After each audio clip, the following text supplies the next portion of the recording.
Kia ora and welcome to the Niggly Niche Cast. I'm the Diggly Dude, Dr. Papatoy Panther, Mr. Slippers, here with the wobbliest wildcard in existence. Wildcard, how are ya? Mate, so wobbly right now. Had a wobbly weekend, so I'm on recovery from wobbliness at the moment.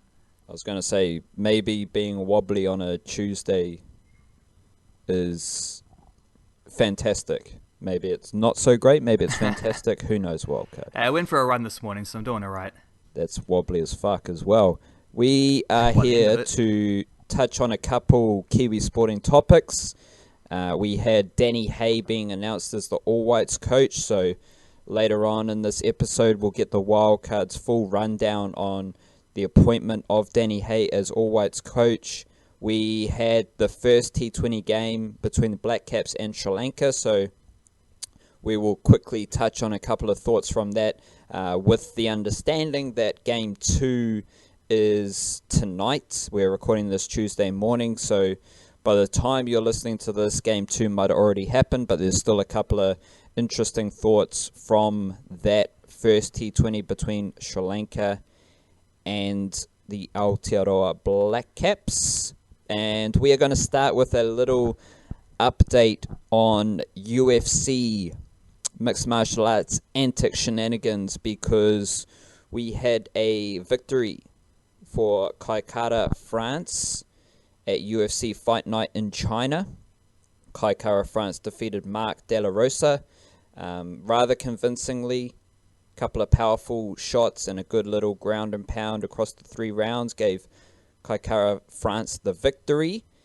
And also a couple of weeks ago we had Dan Hooker defeating James Vick. That was back in July 20th. So both of those fights, wildcards, set up what is now even more interesting UFC 243, where we have Robert Whittaker fighting Israel Adesanya. We have Dan Hooker fighting Al Iaquinta in the second fight, penultimate fight of the night, We have just announced this morning, Seth France basically announced it to his Auckland City kickboxing comrades when he returned to Auckland, that Luke Jamu, that was Brad Riddell, but Luke Jamu, he's from Hamilton. He is also fighting in this fight. He's fighting Diego Lima, and then Brad Riddell has just won a UFC contract, and his first fight, he is from Christchurch, but he trains out of Auckland City Kickboxing, and he has his first UFC fight at that UFC 243 event. So you've got Robert Whittaker, who's a Kiwi UFC fighter, fighting Israel Adesanya. That's 2 Kiwi UFC fighters. Dan Hooker is also there. Luke Jamu is also there, which is 4. Then you're also going to have Brad Riddell, which is 5. And there's a couple of other fights that could be booked, such as Alex Volkanovski, who is an Australian who trains out of Auckland City Kickboxing. And then you might have Shane Young, another Auckland City Kickboxing fighter, and Seth France, another Auckland City Kickboxing fighter. They might get some fights on this card if they can be organised. Seth France has a very quick turnaround from his most recent fight. So it's a very exciting time for Kiwi UFC and mixed martial arts in Australia and Aotearoa. And to throw it back to you, Wildcard, I'm just curious for a couple of things. So I just want to reinforce to everyone, I want to reinforce to you, Wildcard, that this will be the biggest, most monumental mixed martial arts moment in Australia and Aotearoa, and it's going to be a fight card in Melbourne, October 6th, that just captivates Kiwis and Australians, and in turn shows the world about the talent in this part of the world. And then from there, that card is going to feature a lot of Auckland City kickboxing fighters: Israel Adesanya, Dan Hooker, Brad Riddell, maybe Shane Young, maybe Seth France, maybe Alex Volkanovski. We'll just got to wait and see with those guys and what is officially announced. I'm going straight off the UFC website, so we just got to wait and see what happens there. What's happening with another Auckland City kickboxing fighter in Junior Fa at the moment? Just off the top of your head, Wildcard, I didn't prepare you for this, but I am curious just to get a little update if anything's happening with Junior Fa. Yeah. Old mate, Papakura's finest. Let me think now. He fought not that long ago. I'll Google it up for you, but I remember he won, and I remember he was pretty decent, and it's been pretty much the trend for that fella over the last, I would say, certainly the last year, maybe even the last 2 years. He's definitely like stepped it up another level, and he's ranked on one of the things. I think it might be the WBC. I think it's the one that Joseph Parker won. My boxing mind's a little out of shape at the moment. Joseph Parker, meanwhile, just announced that he's going to fight. Well, they confirmed a fight that we already knew was probably happening, which is him against Derek Chisora, which is a great fight for him. It's a very good sort of standard for him to be at the moment. Junior Fa is just a matter of like, he's grinding away. He's looking pretty good. He's made huge strides. He looks so much better in terms of like his physical shape than he did at the start of his heavyweight career. I guess it's just a matter of like catching that right dude at the right time and working your way slowly up until where you're a name that people are actually interested in and actually want to see fight. I've seen like the whole thing. They Junior Fa's team pushed it pretty hard a little while ago, like trying to get the fight against Joseph Parker. I don't see that as something that makes sense for either of those two guys for another maybe 2 years. I think if Junior Fa were to fight Joseph Parker tomorrow, first of all, I just don't think he's on the level yet to take Parker, and second of all, even if he did beat him, even if he did, a bit of an Andy Ruiz and got the upset victory, I think it'd be skipping steps that he doesn't really want to skip, and Joseph Parker himself dealt with that skipping steps, getting to the world title bout, which you don't turn down an opportunity like that, but it got to the world title bouts maybe slightly quicker than expected. But yeah, I guess he's just trucking away, old Junior. I haven't heard much in terms of what he might be up to next. His last fight was a unanimous decision win in 10 rounds against Dominic Gwynn. That was the 28th of June. He also fought in March and December before that, so he's keeping busy for sure. It's just 18-0, is that what it says? 18-0, 10 by knockout. He's putting together a decent little career there, a decent little resume, and Dominic Gwynn is a good win, and one that was probably expected at that stage of each of their careers, but it's a name, it's someone's heard of, so it's just a matter of putting those together and getting on the wider periphery of the heavyweight boxing world, pretty much, Doc. And he's already had 2 fights in 2019, so as you said, he is keeping busy. Yeah, one in December 2018. So yeah, 3 fights in 2018 and 4 fights in 2017. So he is a busy, I was going to say little boxer, but he's a heavyweight, he's not little. So he's not little. He's a busy big boxer. There you go. So basically, what we're saying here is Auckland City Kickboxing just runs combat sports in Aotearoa. And kind of Australia, considering Alex Volkanovski fights out of Auckland City Kickboxing. There is a YouTube channel called Combat TV. I was watching some of Israel Adesanya's old fights, and Combat TV have been the dude who commentated on those early Adesanya kickboxing fights. Is the same dude who does all their interviews now. So basically, Combat TV has been there following Adesanya since he started kickboxing, and it's just it's a credit to Combat TV for what they do for that sport, and plenty of good content on Combat TV. They have a great relationship with City Kickboxing, so there are interviews with Junior Fa. I do remember watching one a few weeks ago, but I can't remember like details, but there was an interview with Junior Fa a couple of weeks ago. They always have interviews with Eugene Behrman and any of the fighters, Dan Hooker, Kara France, Shane Young, Adesanya, all those guys. So check that out on YouTube, Combat TV. One thing, I did write about how Kara France won his fight. well, one of the ways he won his fight, and Dan Hooker, who I think he got a knockout or a TKO against James Vick. And this just sets up a little interesting thought. I think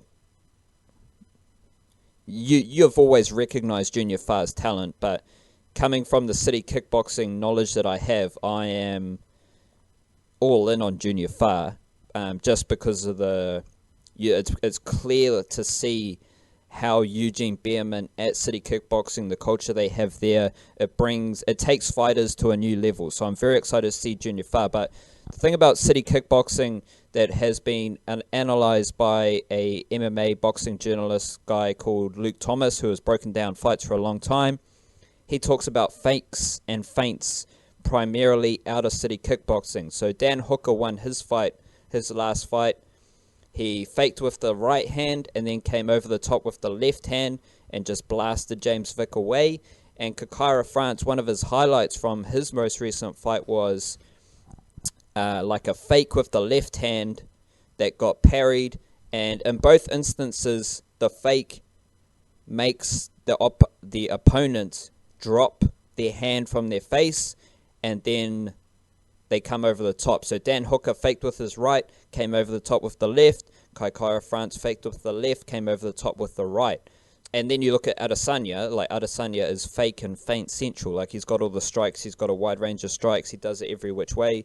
He's just a wizard in terms of striking and fakes and feints and body movements and stuff like that.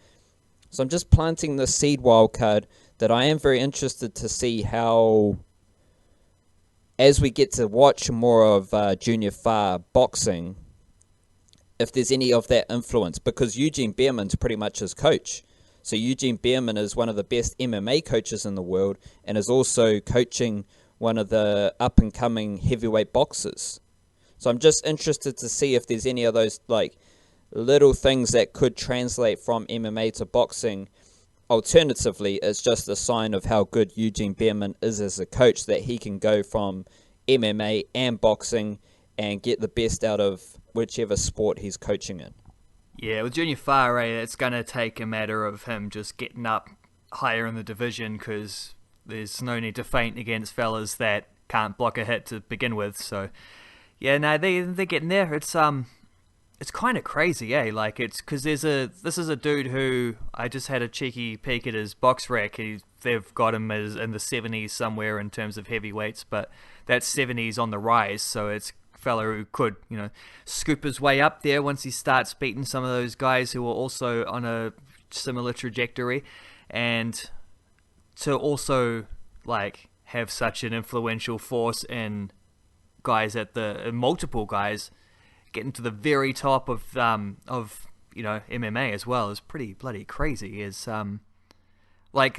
easy to look and say combat sports, like these two things are similar, and it's the same as like you look at some of those athletes, the Sonny Bill types, the Brad Thorne types, who have gone between rugby league and rugby, and it's really easy to just underestimate how, just because they're similar, just because the skill sets overlap, to underestimate how difficult it is to be at the top level in each of those things.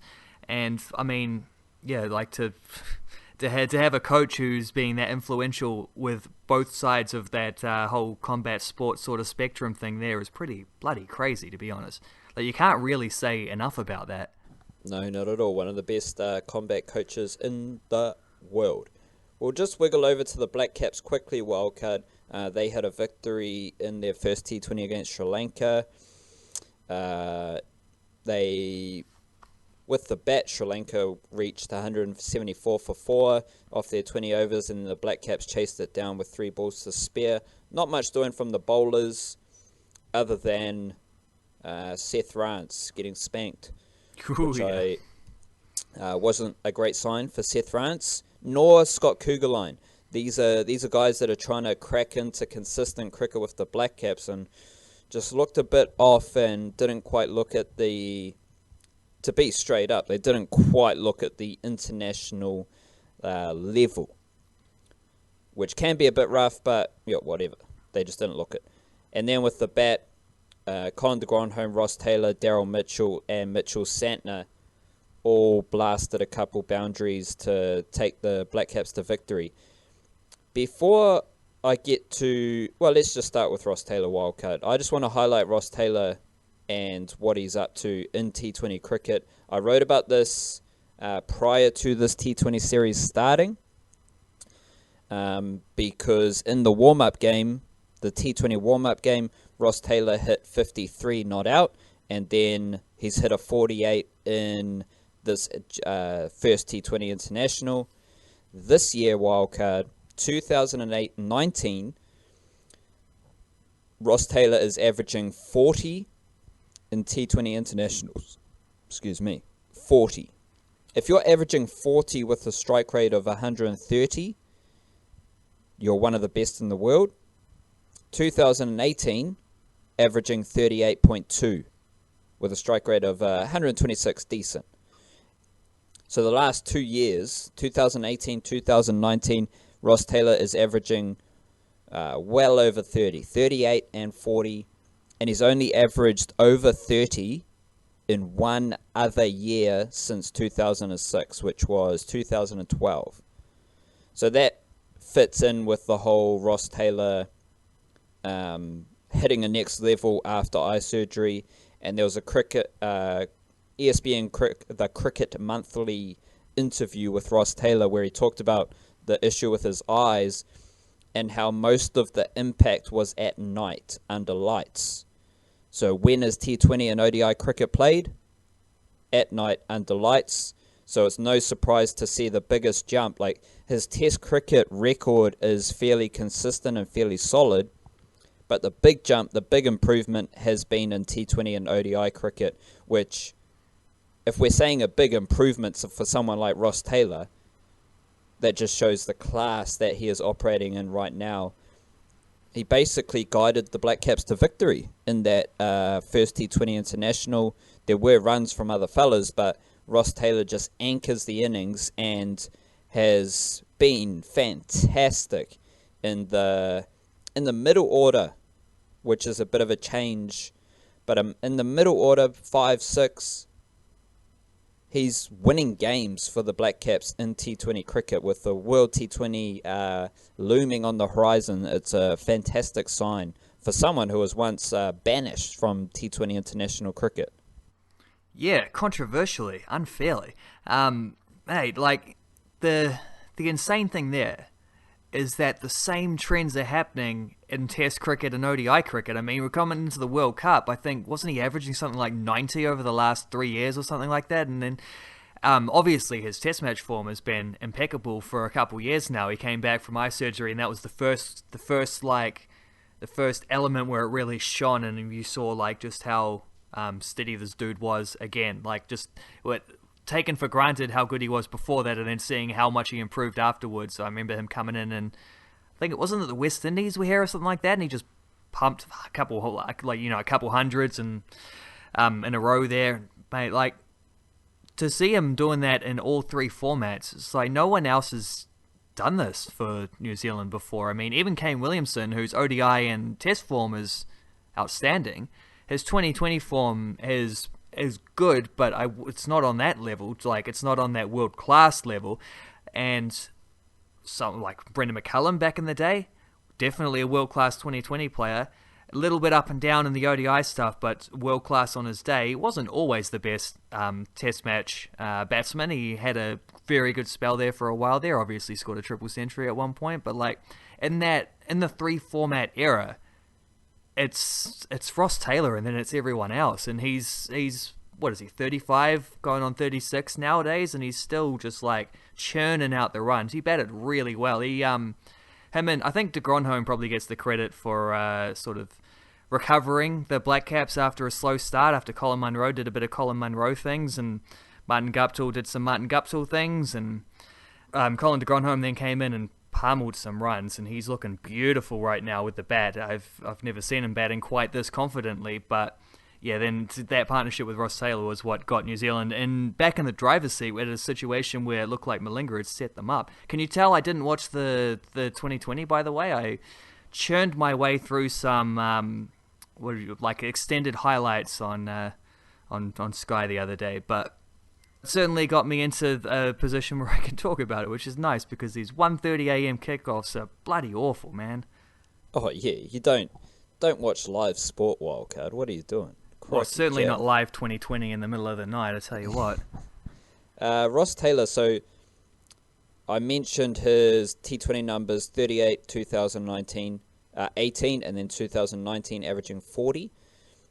ODI cricket, he's hovered.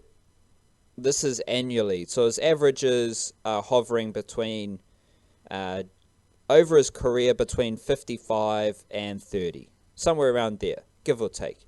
But the last 3 years, so 2017 averaging 60, 2018 averaging 91, Whey. 2019 averaging 55, which is pretty crazy.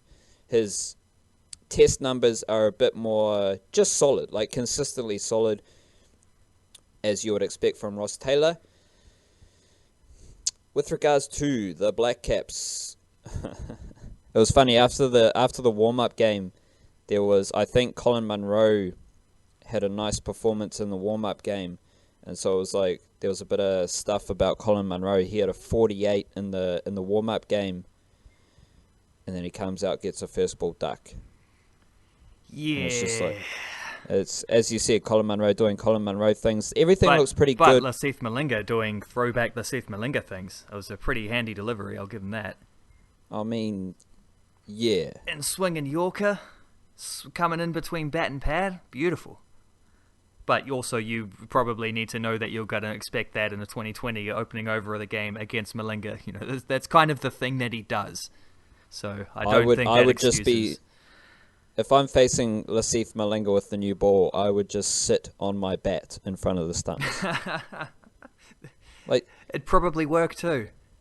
The Sri Lankan bowling attack, like, is pretty, they're good, but I would just not even try hit Malinga, because he's going to serve up slower balls, he's going to change his paces and all that stuff.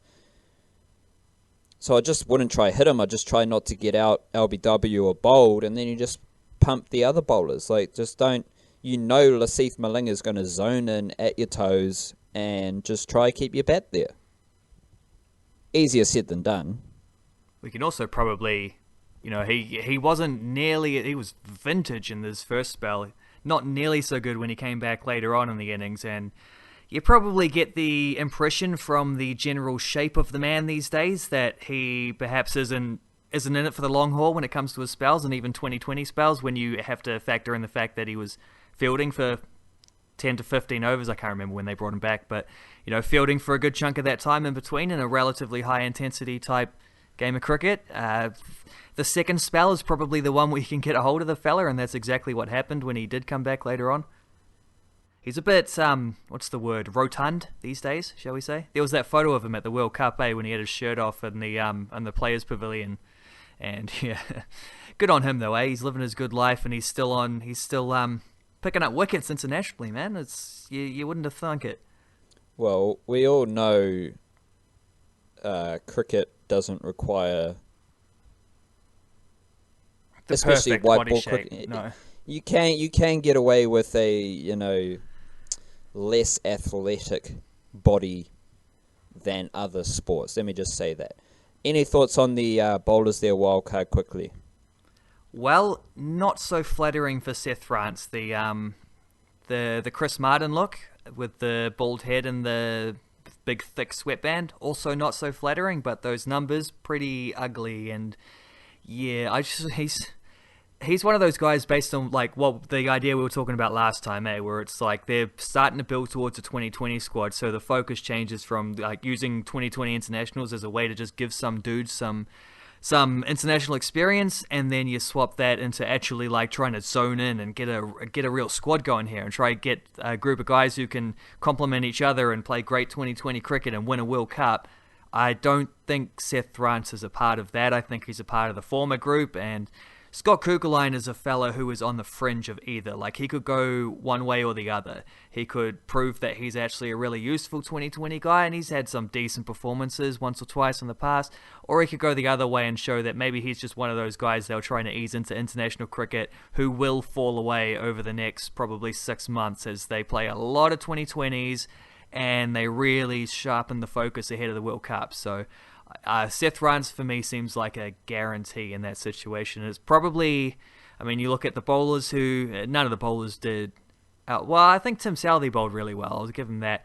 Santner was slightly up and down, but I would say very good from Mitchell Santner. And so it's probably the fact that your two most regular and almost two most experienced. I know Santner's fairly young, but he's not that young. He's 27, 28, but he's been around long enough. He's played enough 2020s.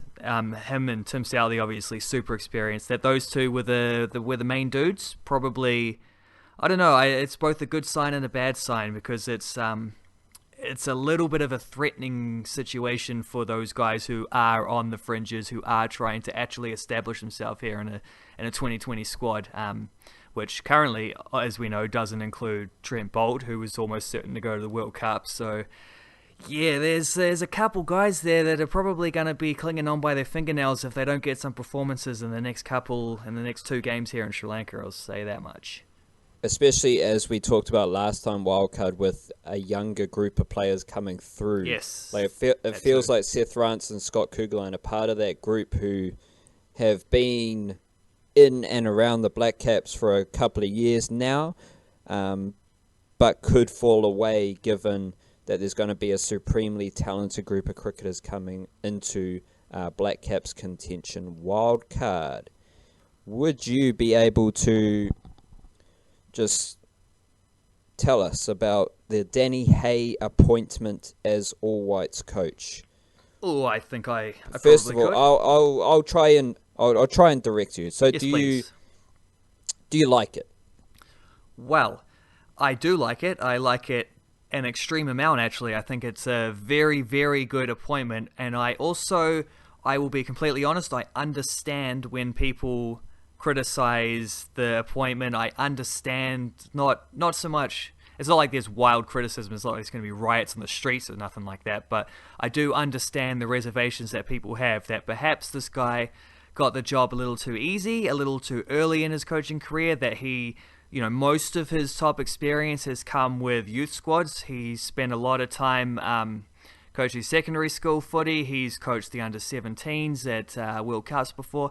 Even the Eastern Suburbs team, very young team, like super young team, full of guys who, some of them were still at school, but most of them a year or two out. Like, that is, it's not red flag material, but it's certainly something to, like, those are fair reservations. I understand that. But I also think with the All Whites right now, you can't pick a coach based on your general idea of like what an All Whites coach might be. You've got to pick a coach for the time and the place, and other than that, it's just irrelevant. You can't pick someone to coach a team that just isn't gonna respond to them or anything like that. And right now, the All Whites have not played a meaningful game since November 2017.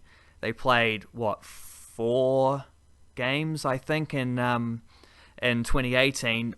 None of them were top strength squads. So guys like Chris Wood, Winston Reed's been injured most of that time anyway, but Ryan Thomas as well.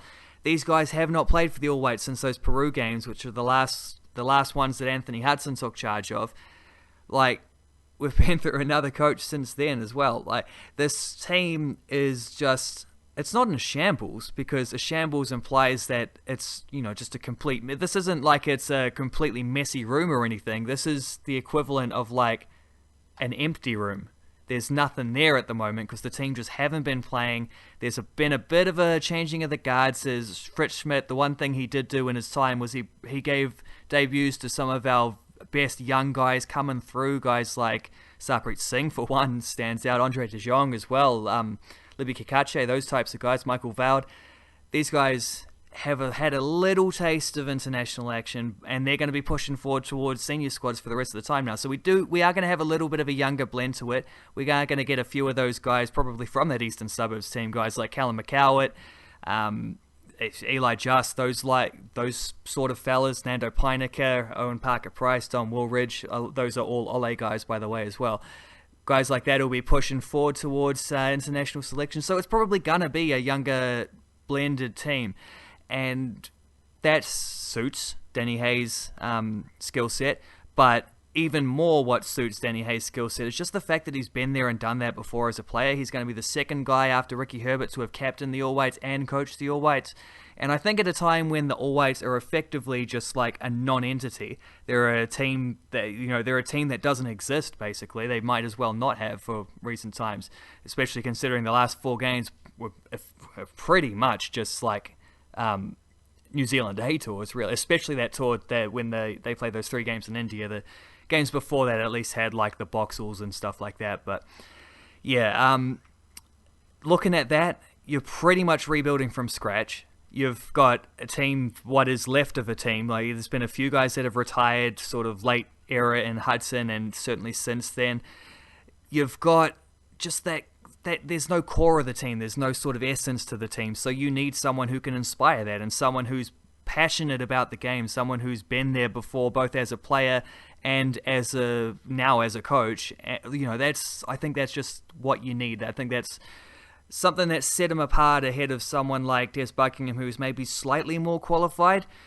But Danny Hay having that experience as an all-white himself as a player, and it's not always something that I think necessarily matters, but in this case I certainly think it does, because when you're building up from scratch, you got to be able to get to that essence. You got to be able to build something up like that. You got to be able to like channel into some kind of team spirit that doesn't necessarily exist, but if you can bring it up from the past, then there you go. That's how you're going to find your way, and I think Danny Hay is someone who can do that. So yeah, I'm pretty excited by that appointment. I think the All Whites are in a situation anyway where they were going to have to be going through a bit of this sort of rebuild now. So regardless of who had, and if you want to bring in a expensive foreign coach with high technical expectations and ambitious coaching plan type things of how he wants to see football played, you can try, but it's not going to work with a team that doesn't even really have a focus right now, because it hasn't been a team for a year and a half. So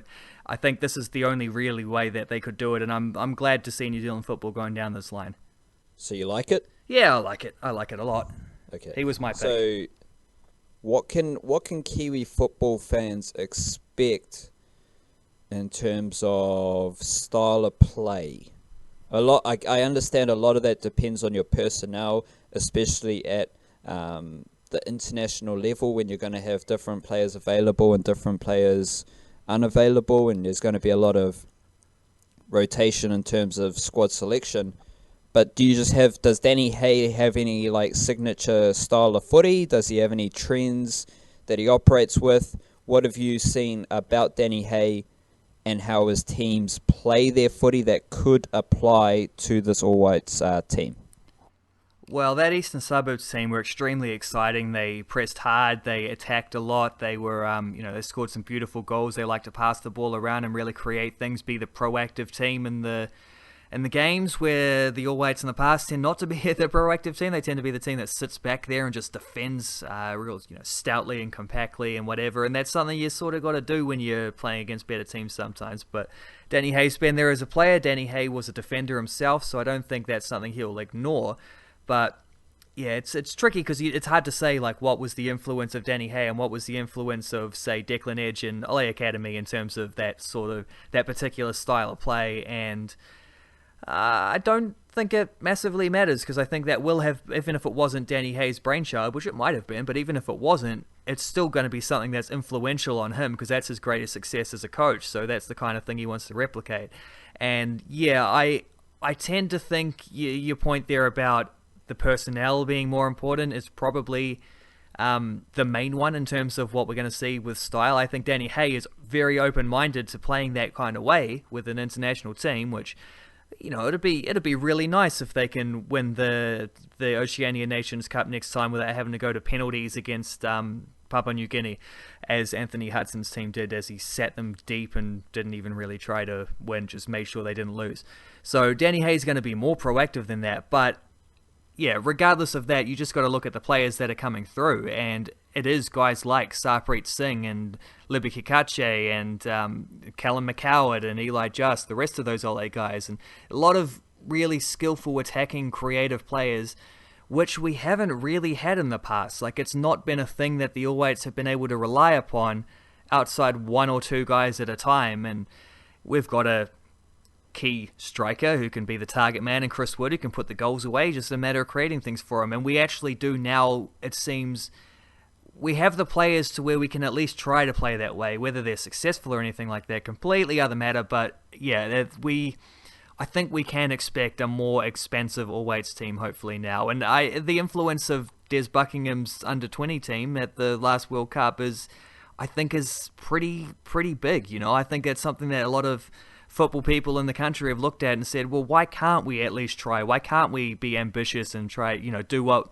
play the best possible football we can? At least it's fun, at least it's enjoyable, at least it's, and we've seen that it can be successful to at least some degree. So if we can be competitive on that scale, then why not? And I think, yeah, that's something else that Danny Hay will bring, is he is an ambitious guy, he is a driven guy, and he does believe in the players that he's got, which is nice compared to Anthony Hudson, who you got the feeling didn't really, and Fritz Schmidt, who just never had the chance to. So yeah, that's certainly another thing that's changed.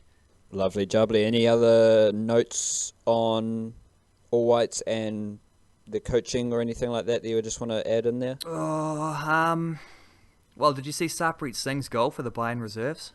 Yeah, and I've got a... Dirty little strike, eh? It was okay. That was pretty good. Like, I understand how it looks really impressive because it's a one-touch finish from a long ball. The way the ball like lobbed over the keeper in a very delicate, like he didn't time that strike for it to be, a stunning strike. It was kind of like he stuck his foot. I know he deliberately did it, but the way it looked coming off his boot, it was like a slow little lob, it was like how batsmen these days in cricket can hit a six. Not out of the middle of the bat. Not out of the middle. That's how it looked to me. Yeah, there's a little bit of... I'm trying to picture it now, but a little bit of, was it like shin or heel or something involved? Like, it wasn't the cleanest hit, I get that. But I think it wasn't a clean strike. He settled for the keepers this far off the line. All I got to do is get it over him. I just like well, first of all, the run was excellent, but second of all, just the confidence to try something like that. Like, it's out of the box. It's not the traditional thing to do in that situation. Take it down, round the keeper, try finish it, just side foot it wherever. Like, he's a dude who has clearly been... I think this is just something that's built off his last couple months, where he's been training so much with the senior team, and he's improving heaps, I think, technically, but it's a little hard to tell when he's playing against guys who aren't really at any better standard than the Wellington Phoenix were playing at when you're looking at like German third division clubs. But the confidence, man, like the mental thing of I belong here, and not only does he belong there, but it's like I belong at a higher level, and I'm sitting here playing with the reserves. I'm just trying to play the best football possible, and he has been like the best dude on the park for their last two games, and it's noticeable how often he's involved in all their best things. So it's positive signs. I'll give him that one. Yeah, and usually Sarpreet Singh's the one. He was a bit timid at the Knicks, He no, but usually he's the one with the dissecting pass. Yes, he's the one putting the L1 triangle pass in for a striker. Those are the highlights that I've seen from Sarpreet Singh. So for him to also show that he can be on the end of that kind of pass is bloody impressive as well. Yeah, rounding off that game, rounding out those attributes. Up in his finishing stats to keep the metaphor going.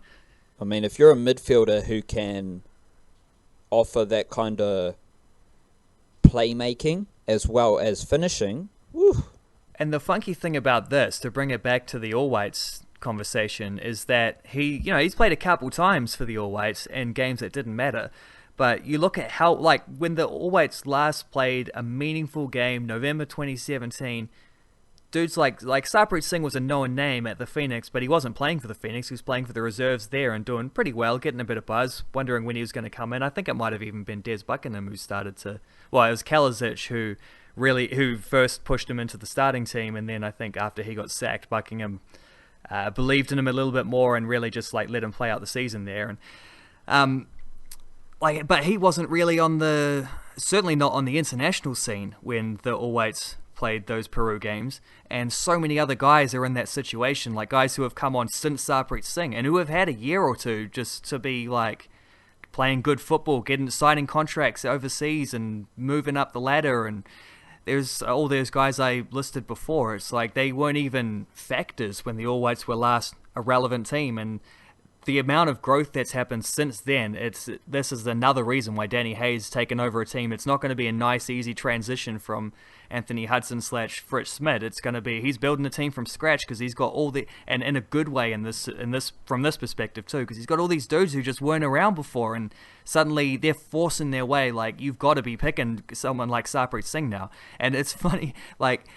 It's easy to forget that he didn't even start his last Wellington Phoenix game. He was kept out of the team by the form of Max Burgess, who's now going to be sitting on the bench for Mark Rudin at Western United, and Sarpreet Singh has just gone into the stratosphere ever since then. So it's been a wild couple years, but these kinds of trends are why someone like Danny Hay, another reason why he's a very good appointment at this time.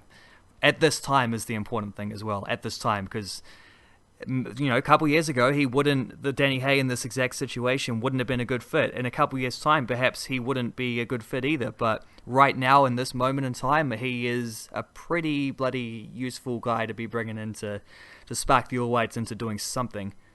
Beautiful wildcard. We'll be back tomorrow to talk about the Tall Blacks, who I believe they are facing Serbia? Montenegro and Nikola Vucevic. Yeah, sorry. So that will be big game. They lost their first game, so we'll see how they go this game, and then we'll be here with the wildcard to talk through it. And we're also going to get the wildcard's favourite flying Kiwis from the weekend as well. So might be Sarpreet Singh, might be someone else as well, so check that out. And then there'll be also our third Patreon podcast as well. So if you are listening to this and you've made it all the way through this episode, jump on Patreon, support the Niche Cage on Patreon. We love our Patreon community, our whānau on Patreon, and that's what we're trying to create. They're a little VIP kind of community on there as well. So it's the best way to support us. Otherwise, your ears are more than enough. Kia kaha, stay beautiful, and we'll see you all soon. Cheers.